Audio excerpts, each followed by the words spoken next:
Hey, let's do a little potpourri today. First thing let's talk about is Iran.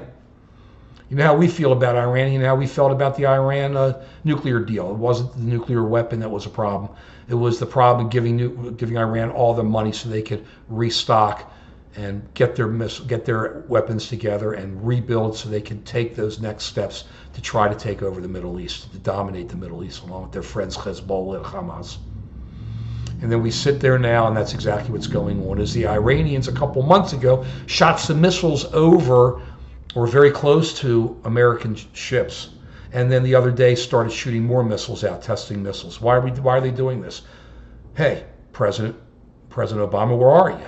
This is supposed to be your signature deal, and all they do is parse. Well, the deal's got nothing to do with this because this is UN and this is our deal. Hey, no, it isn't.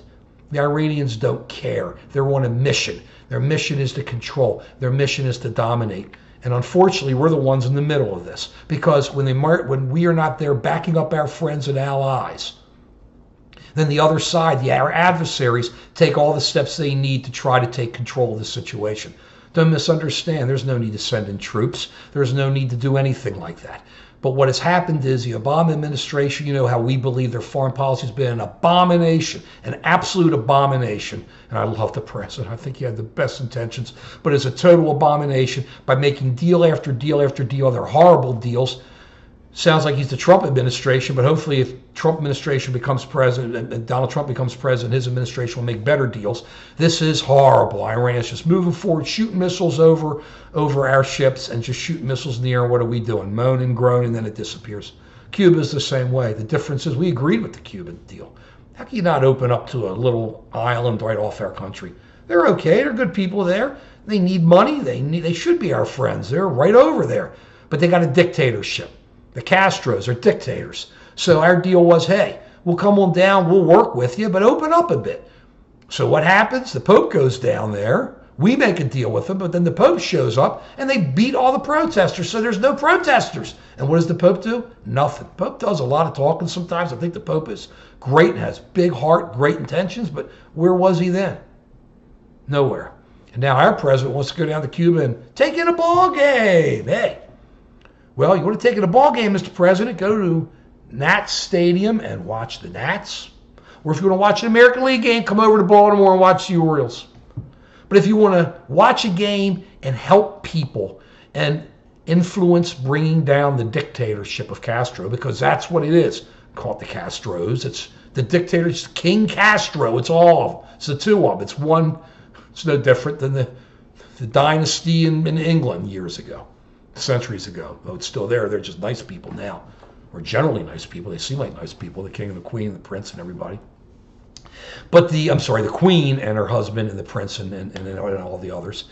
But that's not how it works in Cuba. So people have no chance there. So Mr. President, if you're going to go there, say, hey, I'm going to meet with some dissidents. I'm going to meet with the opposition. If you don't go to Baltimore, D.C., enjoy a good baseball game. George Martin, the Beatles. Beatles are the greatest rock group of all time. Not my favorite rock group, but I loved them, but not my favorite. A lot of greats that I loved. But George Martin was their producer, and he was the only guy who would sign him. They went everywhere, and he was the only guy who would sign him. And John gave him trouble, and others said that George Martin really wasn't all that important. Well, he really was, because, when genius comes together, it works. It's like the Constitutional Convention. Everybody showed up there. All the geniuses were there. If Monroe and Madison weren't there, maybe it wouldn't have been the same. George Washington was there, it wouldn't have been the same. They were all there working together. It's the same with the Beatles. You had Brian Epstein, you had George Martin, you had John, Paul, George, and Ringo. I don't count Pete Best down the road, the fifth Beatle. And there's some other guys who played, who were session guys always playing with them, but it was those six. And if one of the six wasn't there, the Beatles wouldn't have been as great. Whether George Martin did a little or he did a lot, he was integral. He was a part of it. He helped bring them in. And it's another one of our generation just passing on. The baby boomers were getting old. Music to us, though, was so important. The millennials and Generation X and everything can look at us and go, you're just old guys, you don't understand. And I'm on to my thing. But you're going to want your kids to kind of understand what it was that you loved and what you enjoyed. Pac-Man, all that stuff, which will be a joke back then. Then when they get to it. For us, it was music. It was feeling and hearing and loving and understanding and talking about the latest album and who the next group was. And music really makes it happen.